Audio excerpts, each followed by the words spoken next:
There are several steps to learning how to factor by completing the square. And first, what we're going to do with this example is to just show the mechanical step of completing the square.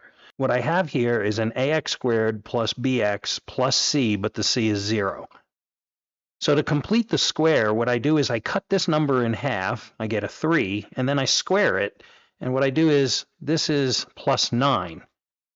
And since I've added 9, if this was an equation, and I didn't want to change the value of this side, if I added 9, I can also subtract 9. Now, this here is a perfect square of two binomials, and to demonstrate, first I'll factor this. So I have x and 3 squared, and then I have this minus 9 hanging off the end. Now, let's show what I mean by this being a perfect square. If I was to take x plus 3 as a binomial multiplied by another binomial, x plus 3. Using FOIL, I get x squared plus 3x, and 3 times 3 is 9, and these add together to be x squared plus 6x plus 9. So what I've done was I was able to take this and break it into two binomials that are the same, and I just square it. And if you look at this, this is actually in vertex form now, and that's a subject of another video, which will be linked at the end of this one. Let's take a look at another example. Something has changed. I'll point it out as we get there. So what I want to do is I want to take half of this number here, which is 8. It's minus 8. And when I square it, I get 64. So I'm going to put plus 64 here, and I'll put plus 64 here. Now, rewriting for the next line, I get x squared minus 16x plus 64 equals 49. And what's on the left, this is actually two binomials. They're the same. I'm just going to factor them with no changes. So to get an x squared is an x and an x. And to get a plus 64, I have an 8 and an 8, and they have to have the same sign. They can be either both positive or both negative. But this here, negative, tells me that these are both negative. So on the next line, I can just write x minus 8 squared equals 49. Now, since both sides are perfect squares, I can just take the square root of both sides. And what I get on the left is just going to be x minus 8. And on the right, 7 times 7 is 49, but also minus 7 times 7 is 49. So we'll put minus 7 for one of the solutions, and x minus 8 is positive 7 for the other solution. Now you just solve them as one-step equations. So for the left one, you add 8 to both sides, and then you get x equals 1. And on the right side, I add 8 to both sides. In this example, in order to complete the square, the first thing that needs to be done is the 40 needs to be moved to the opposite side. Then I complete the square by taking half of minus 14, which is minus 7, and squaring it. So I add 49 to both sides to maintain the value of both sides. And the left side simplifies to be two binomials, and to get an x squared, it's an x and an x. And the 49 is a perfect square, and it had to have come from 7 times 7. And this minus sign tells me that they're both negative. And then on the right side, I have minus 40 plus 49 is plus 9. Now I simplify the left side. I get x minus 7 squared equals 9. Now they're both perfect squares. So I take the square root of both sides. And what I get on the left side is x minus 7 equals, and then the two ways to get the square root of 9 are plus and minus 3. We'll do this one minus 3, and we'll do another x minus 7 equals positive 3. So to do the one on the left, I add 7 to both sides, and I get x equals 4. And then I add 7 to both sides on the right, and I get x equals 10. And if I was to go and take this 4 and substitute it here, I would have 4 squared minus 14 times 4 plus 40, and that would in fact equal 0. Let's test it. I start by substituting in a 4. Then on the next line, I simplify. So I get 4 squared is 16 minus 4 times 4, which is 56. And then I add 40. I simplify for the next line.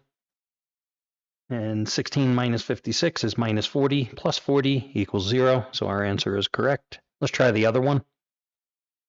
Substituting in a 10. 10 squared is 100.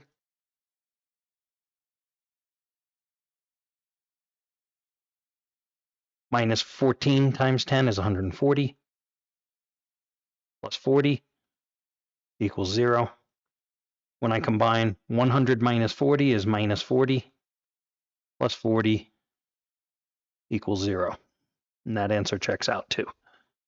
Now in each of these examples that we've done, you'll notice that the b term over here, this b term has always been an even number. So this is completing the square even case. Now we're going to look at, it's not really harder, it's just that you're working with decimals. Now we'll look at one where we have an odd number for the b part of the quadratic. So for this example, we have ax squared plus bx plus c. We notice that the b is 3, so I take half of that, which is going to be 1.5, and then I square it. That's what's different about the odd case. To begin this, I add 10 to both sides. So with completing the square, half of 3 is 1.5, squared is plus 2.25. 10 minus 3.25 is 6.75, and since I added 2.25 to this side, I must also add 2.25 to this side. Simplifying that is 9, and then the left side simplifies. My two binomials are going to both be x, and to get this 1.25 was 1.5. Both of them were positive, so this is being squared equals 9, which is also a perfect square. So now I take the square root of both sides, and what I get is x plus 1.5 equals positive 3, and x plus 1.5 equals negative 3. On the left side, I subtract 1.5 from both sides, and I get x is 1.5. And on the second equation, I subtract 1.5 from both sides, which then gives me minus 4.5. Now, one of the applications for completing the square is converting standard form of a quadratic equation into vertex form. So to do that, you're going to have x squared plus 2x. You move the minus 4 over. And something's different because I'm not doing something to this side and to this side. When I get the perfect square, so let's complete the square. So half of the 2 is a 1. 1 squared is 1. I'm adding 1 here. Since I added 1 on this side and I want this side to still be the same value, I added 1 and subtracted 1 on the same side, maintains that. So now what I do is I'm going to factor this to be a binomial. So x plus 1 squared gives me this, and then I have minus 4 minus 1, which is minus 5. Let me bring down this. This is now in vertex form, and in vertex form, this part over here, this must be a positive number. X plus 1 must be a positive number. So to maintain that, the smallest value it can be is a 0, so x would be minus 1. If I put x as minus 1 here, then I get a 0 squared minus 5, then the y would be minus 5. And what this is, it tells me what the vertex is, and a vertex of a parabolic function, in this case is minus 1 minus 5. Let's look at this original equation on Desmos.